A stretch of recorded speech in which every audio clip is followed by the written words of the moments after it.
ஒரு 16 வயது சிறுவன் திடீரென மரணம் பற்றி சிந்திக்க ஆரம்பித்தால் என்ன நடக்கும்? அவன் உண்மையாகவே நான் இப்போது இறந்து விட்டேன் என்று நினைத்தால் தன் மூச்சை நிறுத்தி உடலை அசைவற்ற நிலைக்கு கொண்டு செல்கிறான். ஆனால் அந்த தருணத்தில் அவன் ஒரு விஷயத்தை கண்டுபிடிக்கிறான். அதுதான் அச்சிறுவனின் வாழ்க்கையின் போக்கையே மாற்றுகிறது. அப்படி என்ன விஷயத்தை அவன் கண்டுபிடித்தான்? அந்த ஒரு அனுபவம் அந்த சாதாரண சிறுவனை உலகம் முழுவதும் மதிக்கப்படும் ஒரு மகானாக மாற்றியது. அந்த சிறுவன்தான் பகவான் ரமண மகரிஷி. ஆனால் இந்த அற்புதமான கதை ஒரு பெரிய ஆன்மீக அனுபவத்துடன் தொடங்கவில்லை. அது தொடங்கியது மிகவும் சாதாரண குடும்பத்தில்.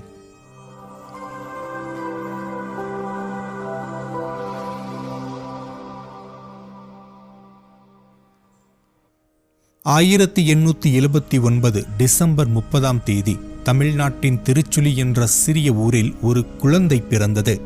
குழந்தைக்கு பெற்றோர் வைத்த பெயர் வெங்கட்ராமன். அவருடைய தந்தை சுந்தரமையர் ஒரு வழக்கறிஞர். நேர்மை, ஒழுக்கம், மனிதாபிமானம் இவைகளுக்காக மக்கள் அவரை மிகவும் மதித்தனர். அம்மா அழகம்மாள் அன்பும் பக்தியும் நிறைந்த பெண். அனைத்தையும் பார்த்தால் இது ஒரு சாதாரண குடும்பம்,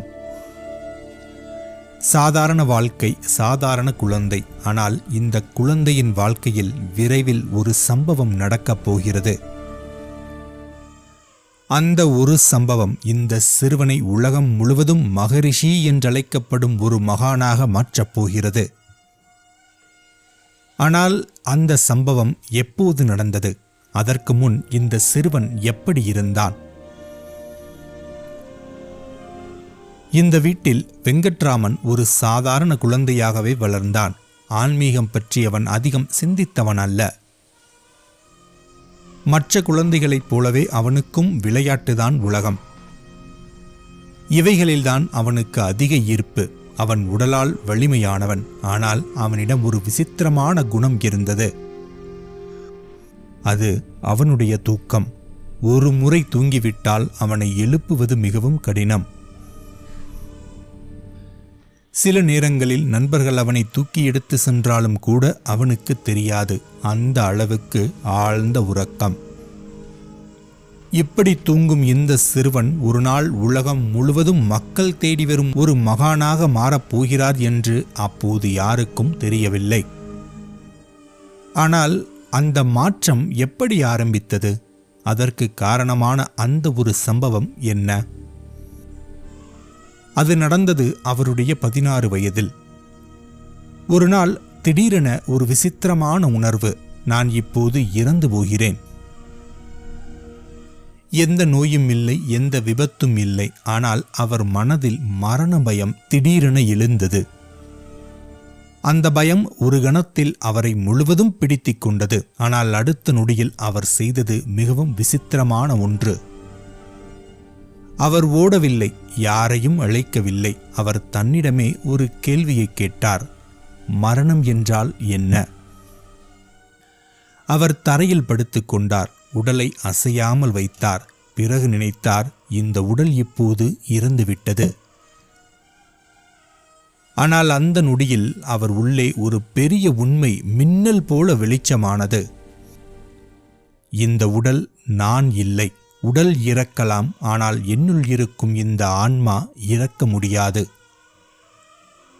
அந்த தருணத்தில் வெங்கட்ராமனின் வாழ்க்கை முழுவதும் மாறிவிட்டது. மரண பயம் அந்த நொடியிலிருந்து மறைந்து போனது. அதற்கு பதிலாக ஒரு ஆழ்ந்த அமைதி, ஒரு நிலையான விழிப்புணர்வு.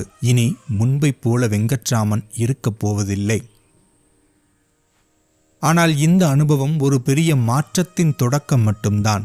திடீரென அவர் மனதில் ஒரு வார்த்தை எழ ஆரம்பித்தது. அந்த வார்த்தை அருணாச்சலம்.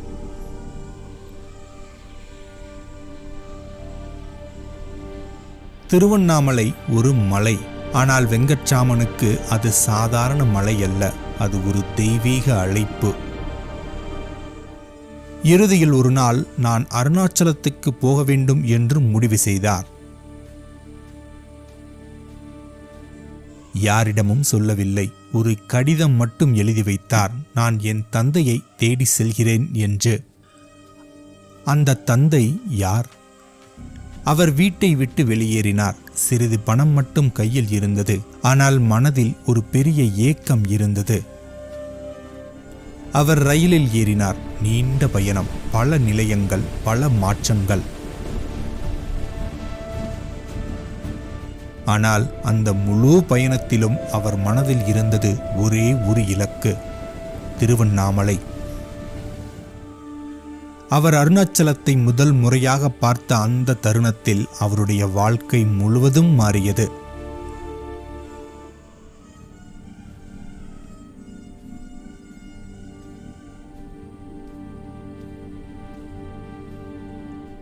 நேராக அருணாச்சலேஸ்வரர் கோவிலுக்குள் நுழைந்தார்.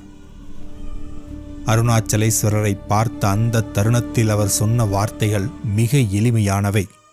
அப்பா, நான் வந்துவிட்டேன். தன் இலக்கை அடைந்த ஒரு சிறுவனின் சந்தோஷம் அது. அந்த தருணம் முதல் வெங்கட்ராமன் வேறு மனிதராக மாற ஆரம்பித்தார். அவர் உலகத்திலிருந்து மெதுவாக விலக ஆரம்பித்தார். மௌனம், தியானம், ஆழ்ந்த உள்பார்வை, இவைதான் அவரின் தினசரி செயல்பாடுகள். அவர் பேசவில்லை, போதிக்கவில்லை. எப்போதும் மௌனம், மௌனம், மௌனம் மட்டுமே. ஆனால் அவர் அருகில் இருந்தவர்கள் ஒரு விஷயத்தை மெல்ல உணர ஆரம்பித்தார்கள். இந்த அமைதியான இளைஞன் சாதாரண மனிதனில்லை. அவன் உள்ளே ஒரு மிகப்பெரிய உண்மை விழித்திருக்கிறது. விரைவில் இந்த அமைதியான இளைஞன் உலகம் முழுவதும் இருந்து வரும் ஆயிரக்கணக்கான மக்களுக்கு ஒரு வழிகாட்டியாக மாறப்போகிறார். ஆனால் அவர் கற்றுக் கொடுத்தது பெரிய சாஸ்திரமில்லை, ஒரு எளிய கேள்வி மட்டுமே. அந்த கேள்வி, நான் யார்? அந்த கேள்வி எப்படி உலகம் முழுவதும் லட்சக்கணக்கான மக்களின் ஆன்மீக பாதையாக மாறியது? அருணாச்சலத்தில் ரமண மகரிஷி வாழ்ந்த அந்த ஆரம்ப ஆண்டுகளில் என்ன நடந்தது? அந்த அற்புதமான பயணத்தை அடுத்த பகுதியில் பார்க்கப் போகிறோம். ஆதிகுரு சேனலை சப்ஸ்கிரைப் செய்து கொண்டு அடுத்த பகுதியை தவறாமல் பாருங்கள். நன்றி.